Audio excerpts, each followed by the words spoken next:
안녕하세요. 명쾌한 최원장입니다. 에스트로겐 도미넌스 영상을 보시고서 갑상선에 대해서 질문 댓글을 올려주셨습니다.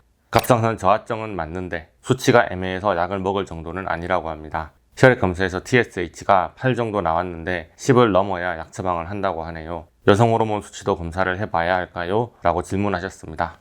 갑상선 기능 저하에 정상은 있는데 검사를 해보면 갑상선 수치는 또 정상으로 나오는 환자분들이 정말 많습니다. 날씨가 추워서가 아니라 그냥 뼈가 애리고 춥고 온몸을 맞은 것처럼 아프고 피부도 푸석해지고 머릿결도 거칠어지고 잠을 못 자고 우울하고 불안하고 피곤하고 기억력도 집중력도 떨어지고 체중이 늘면서 뱃살이 찌는데 다이어트를 할 만한 체력도 정신력도 안 되기도 하지만 물만 먹어도 살이 찌기만 할 뿐 아무리 노력해도 빠지지 않습니다. 갑상선이 문제인가 문의했는데 수치는 정상이라 아무 문제가 없으니 약을 처방받을 케이스도 아니라고 하고 몇 달 좀 두고 보자고 하면 환자분들 입장에서는 참 난감하시죠. 불면증에는 수면제 처방받고 근육통이 심하니 진통소염제를 먹고 관절이 아프니 관절에 좋은 영양제가 없나 찾아보고 너무 우울하고 불안해서 정신과에 가면 SSRI 처방받고 머리가 푸석푸석하니까 헤어 영양제를 발라야 되나 손톱은 자꾸 깨지는데 네일 케어를 받아야 하나 머리카락도 다 빠져서 탈모 영양제를 먹고 얼굴이 푸석하니 나이 들어서 몸 관리할 것이 끝이 없어 보이는데 이렇게 몸을 정성 들여서 관리할 힘이 없습니다. 자도 힘이 나질 않아요. 그 와중에 다이어트는 해야겠다 싶어서 헬스에 필라테스 등록했는데 온몸이 물먹은 솜처럼 처져서 몇 번 못 가고 회원권이 끝났습니다.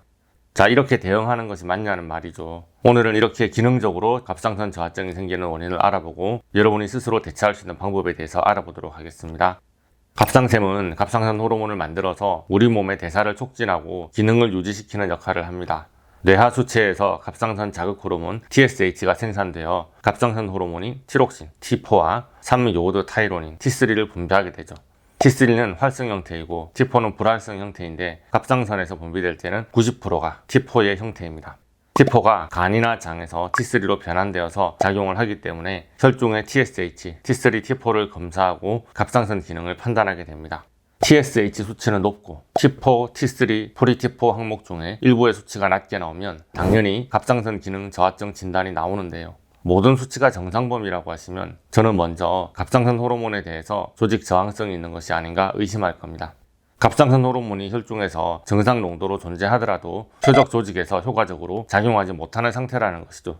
이것은 갑상선 호르몬이 합성되는 것에는 문제가 없었는데 갑상선 호르몬이 조직으로 운반되고 T4에서 T3로 활성화되고 호르몬 수용체에 잘 달라붙고 세포 내에 신호가 전달되는 세부적인 과정에서 문제가 있다는 것을 의미할 수 있습니다. 약간 내용이 어렵지만 그런 과정을 제대로 이해를 해야 우리가 생활 속에서 어떤 면을 고치고 어떻게 호전될 수 있는지 아이디어를 얻을 수 있을 테니까 좀 자세하게 살펴볼게요. 갑상선에서 T3, T4가 만들어지고 분비가 되면 혈중에서는 주로 단백질의 결합에 있습니다. 운반 단백질에 들러붙어서 표적세포까지 이동하는 거죠.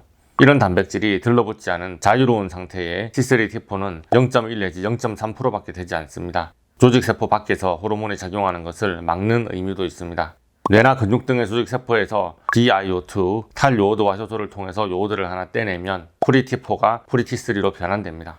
이렇게 T3가 되어야만 생리적인 활성이 생겨서 조직의 갑상선 호르몬 수용체에 달라붙어서 갑상선 호르몬의 작용이 일어나게 됩니다. 이 과정에서 프리-T4가 충분히 프리-T3로 만들어지는가가 1차로 가장 중요합니다. 프리-T4가 프리-T3로 전환되지 못하고 리버스 T3로 전환되는 경우가 있습니다.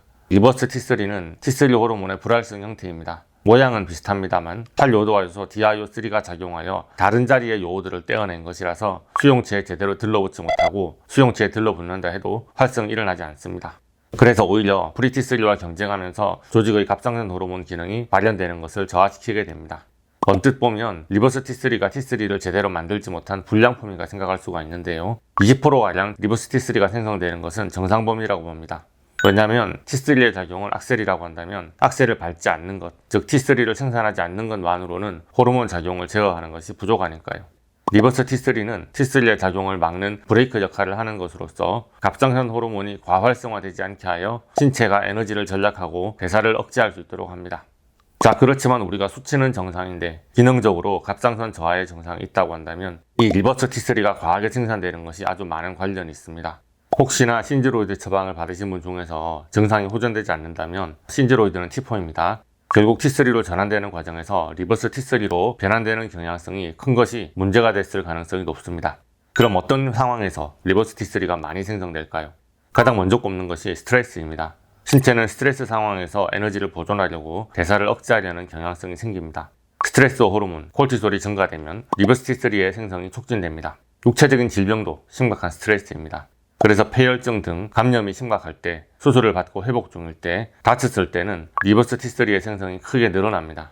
두 번째 요인은 영양 결핍입니다. 특히나 칼로리를 제한하는 극단적인 다이어트나 기아 상태에서는 신체가 에너지를 보존하려는 반응으로 리버스 T3의 생성을 증가시키게 됩니다.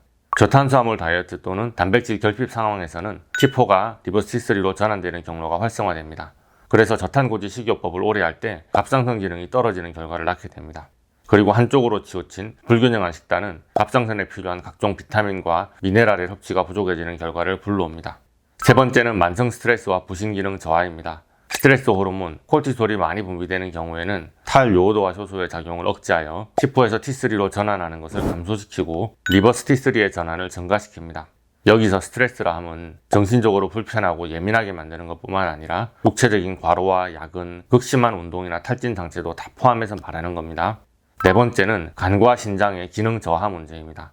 간은 갑상선에서 생성된 T4를 리버스 T3로 전환하는 데 필요한 DIO3, 탈요오드화 효소 3을 발현시키기도 하고 리버스 T3를 분해해서 담즙이나 소변을 통해서 배출하기도 합니다. DIO1, 탈요오드화 효소 1은 리버스 T3를 분해하여 비활성 대사산물로 전환하는 역할을 하는 것도 간입니다. 그래서 간 기능이 저하되면 여러 가지 탈요오드 효소의 작용이 불균형하게 됩니다. T4 호르몬을 T3로 전환할지, 리버스 T3로 전환할지, 아니면 리버스 T3를 분해해서 배출할지, 이런 생리작용의 균형 자체가 다 망가지게 되는 겁니다. 신장도 마찬가지입니다. 신장은 리버스 T3를 만드는 DIO3 효소를 발현하는 기관이기도 하면서 리버스 T3를 배설하는 장기이기도 합니다. 만성 신부전 등으로 인해 신장의 대사 기능과 여과 기능이 저하되면 리버스 T3를 제대로 배설하지 못하고 간 대사의 부담도 증가하게 되겠죠. 그래서 간 기능과 신장 기능이 저하되면 갑상선 기능 저하증과 유사한 상태가 될 수 있습니다. 리버스 T3를 과하게 생산하는 다섯 번째 요인은 약물과 독소입니다. 특정 약물이 T4에서 T3로 전환되는 것을 억제하거나 리버스 T3의 생성을 촉진하는 것입니다. 자, 이 내용은 할 말이 많아서 제가 영상 하나로 다시 설명하겠습니다. 그냥 약물 이름만 간단히 읊어보자면 베타 차단제, 고혈압 신부전 부정맥에 쓰이는 약이죠. 글루코코르티코이드, 스테로이드입니다. 그 외에 엔세이드, 진통소염제, PPI, 면역 억제제, SSRI, 항우울제, 테스토스테론 등의 호르몬제, 도파민 작용제 등이 있습니다. 자, 도입부에 말씀드렸던 약물들, 증상이 있어서 여러 과를 전전하면서 드시게 됐던 약물이 오히려 약물성 갑상선 기능 저하증을 더 유발하게 되는 결과를 불러옵니다. 그 외에도 카페인과 저탄고지 식이요법, 식중독이나 LPS의 문제, 바이러스 감염, 루푸스 등의 자가 면역질환, 수원, 납 등의 중금속 노출도 리버스 T3의 대사 경로를 방해할 수 있습니다. 자, 이렇게 리버스 T3가 과하게 존재하는지는 어떻게 알 수 있을까요? 혈액 검사 시에 프리-T3, 프리-T4, 리버스 T3, TSH 수치를 함께 평가해야 하는데요. 토탈 T3와 리버스 T3의 비율을 보면 리버스 T3가 증가하면 이 수치가 떨어집니다. 20% 이상 리버스 T3의 비율이 올라가게 되면 이 수치가 3 이하로 떨어지게 되는데요. T3, T4의 수치가 정상 범위에 있더라도 환자분은 갑상선 기능 저하 증상을 느끼고 불편감을 호소하게 됩니다. 이것을 어떻게 해소할 수 있을까요? T4 기반의 신지로이드를 처방해도 리버스 T3가 만들어지는 쪽으로 기울어지게 되니까 T3 기반의 갑상선 호르몬 치료를 통해서 활성 T3를 보충하자고 합니다. 그런데 T3를 약물로 투여했을 때 나타날 수 있는 반응은 환자의 기저 상태, 약물 용량, 환자의 대사 상태에 따라서 다릅니다. T3는 갑상선 호르몬의 활성형으로 대사를 바로 자극하고 에너지 소비를 증가시키는 역할을 하기 때문에 T3 형태로 투여하면 여러 가지 긍정적인 반응과 부작용이 빠르게 나타날 수 있습니다. 피로, 수위 민감성, 체중 증가, 우울증 등 갑상선 기능 저하와 관련된 증상은 빠르게 개선될 수 있고 기초 대사율이 높아지고 에너지 수준이 증가하면서 체온이 약간 상승하면서 피로감과 추위 민감성이 개선되고 체중이 증가하는 것이 멈추거나 체중이 감량되고 정신이 명료해지고 활력이 돌 수 있습니다. T3는 뇌에서의 대사 활성화에도 도움을 주기 때문에 우울증이나 기분장애가 있는 환자에서 증상 개선 효과가 나타날 수 있습니다. 그러나 부작용으로 과도한 갑상선 호르몬 증상, 갑상선 중독증이 나타날 수도 있습니다. 빠른 심박수 또는 심기항진, 불안, 초조, 불면증, 발한, 열감, 체중 감소, 손떨림, 근육 약화 등의 증상이 보일 수 있는데요. 특히나 T3는 심박수와 심장 수축력을 증가시키므로 심혈관 질환, 예를 들어 협심증이나 부정맥이 있는 환자에게는 위험을 증가시킬 수도 있습니다. 장기간의 고용량 T3 투여는 뼈의 대사를 자극하여 골밀도를 감소시키고 골다공증 위험을 증가시킬 수도 있습니다. 기초대사율이 과도하게 증가하면 피로와 근육 소모 증상이 나타날 수도 있고요. 문제는 T3를 투여했을 때 T3는 즉각적으로 부작용이 나타나는데 리버스 T3는 즉각적으로 감소하지 않는 경우가 있을 수 있다는 점입니다. 그래서 T3를 저용량으로 시작하여 환자의 반응에 따라서 점진적으로 조절하자고도 합니다. T3와 리버스 T3의 비율을 모니터링하면서 TSH, 프리T4, 프리T3를 정기적으로 확인하라고도 하고요. T4와 T3를 병용해서 처방하는 것이 어떠냐고 하기도 합니다. 자, 그런데 저는 위에서 말씀드린 리버스 T3 합성을 촉진하는 여러 가지 원인에 대해서는 좀 더 생각을 해봐야 된다고 봅니다. 전신적인 관점에서 건강을 봐야 됩니다. 왜 몸에서 리버스 T3를 더 만들도록 기울어졌나? 원인은 다 설명드렸습니다. 결국 인체의 컨디션이 저하된 것에 갑상선을 지원하는 영양 상태와 육체적, 정신적 스트레스가 연관이 없을 리가 없습니다.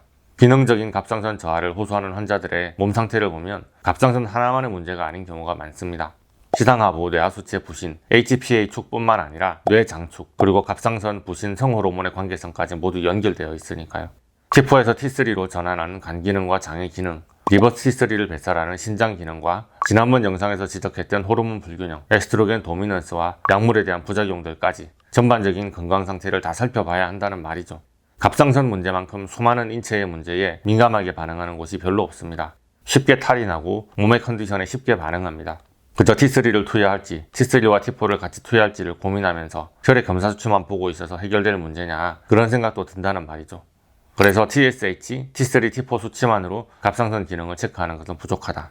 TSH, 프리T4, 프리T3, 토탈 T3, 토탈 T4 말고도 리버스 T3, 안티-TPO, 안티사이로글로불린 안티바디, 사이로글로불린, 이러한 수치들을 다 종합적으로 봐야만 갑상선 문제뿐만 아니라 전반적인 건강 상태를 종합적으로 판단할 수 있다, 그렇게 말할 수 있지만 그 이상의 건강의 큰 그림을 볼 수 있어야 한다고 봅니다.